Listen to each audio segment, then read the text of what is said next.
Hi, I'm Erik Christensen from the NLS Norway Relocation Group, and I want to welcome you to this strategic briefing tailored for HR directors, global mobility manager, and talent acquisition leaders. Today, we need to address a critical yet highly sensitive element of international family relocation that is routinely mishandled by corporate mobility policies, the schooling strategy.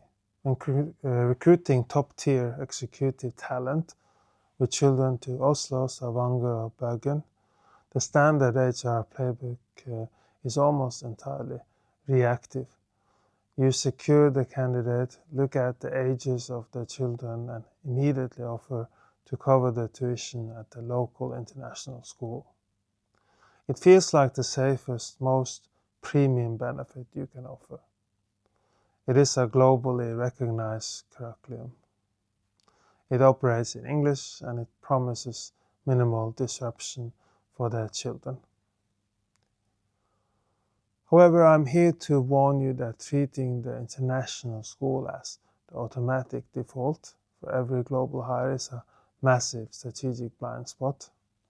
While these institutions offer phenomenal academics, pushing every expat family into this system without a forensic analysis of their long-term assignment goals often plants the seeds for deep social isolation, cultural friction, and ultimately a premature resignation.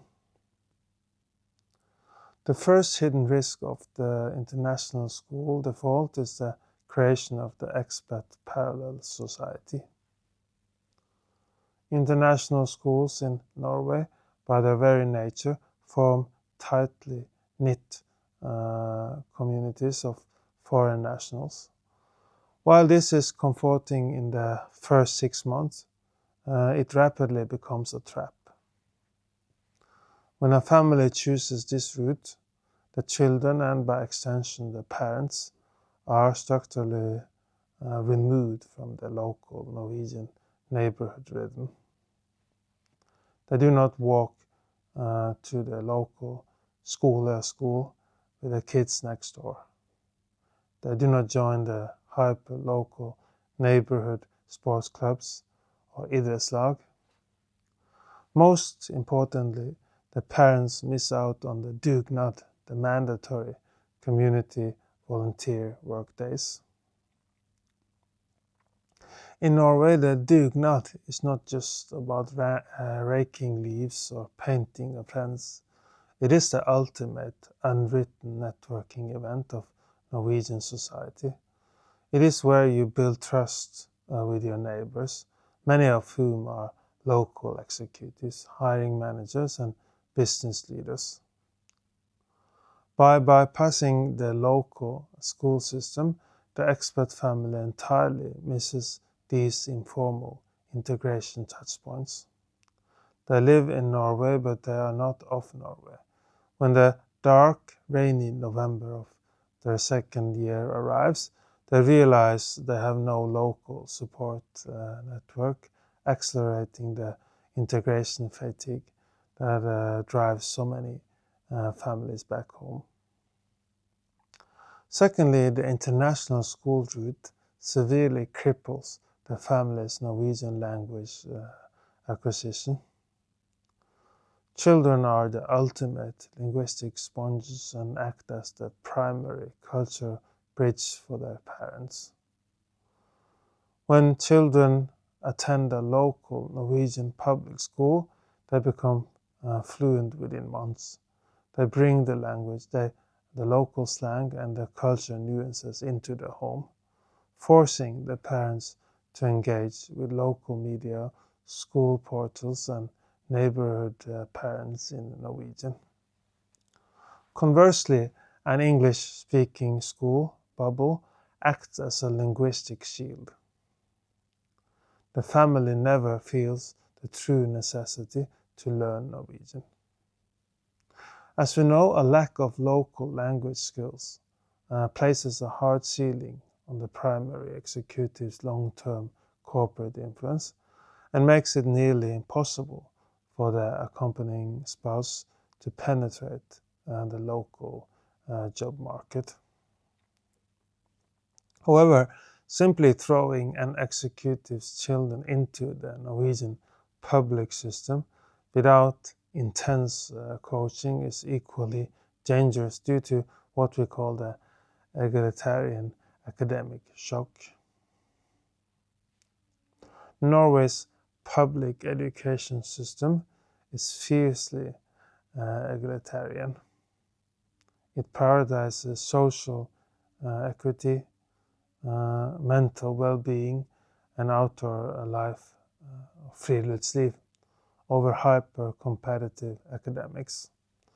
There are no formal grades given until what we call the 8th year class in the ungdomsskole, or when they're about 13-14 years old. For a high-achieving global executive moving from a high-pressure educational market like the US, the UK, or Singapore, this approach is terrifying. They look at the lack of standardized testing and immediately panic, assuming their child is falling behind globally. If your HR department does not provide deep, preemptive coaching on the philosophy and long-term success metrics of the Nordic education model, the parents will lose confidence in the relocation immediately.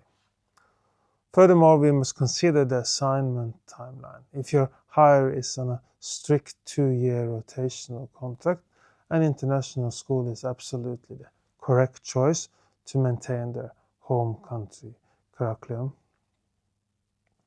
But if this is a permanent localization or a 5 to 7 year strategic placement, isolating the children in a transient international bubble where their friends constantly move away is psychologically damaging and practically limits their ability to enter the Norwegian higher education system later on.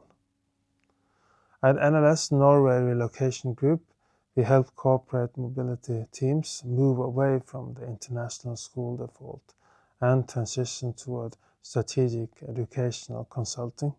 We do not just process tuition invoices. We sit down with the family during the pre-hire phase to map out their long-term goals. We decode the Norwegian public school philosophy so the parents understand the value of the egalitarian approach.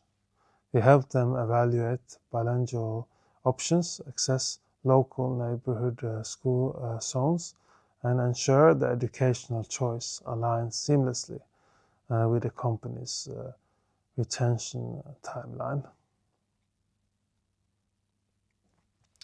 If you want to ensure your executive's family truly integrates and thrive, you must treat the children's education as a strategic cornerstone of the relocation, not just a line item on a benefits package.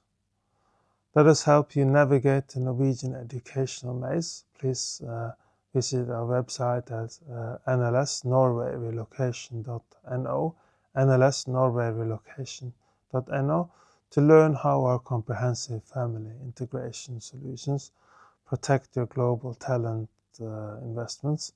We look forward to being your partner in building resilient, long-term corporate teams in Norway.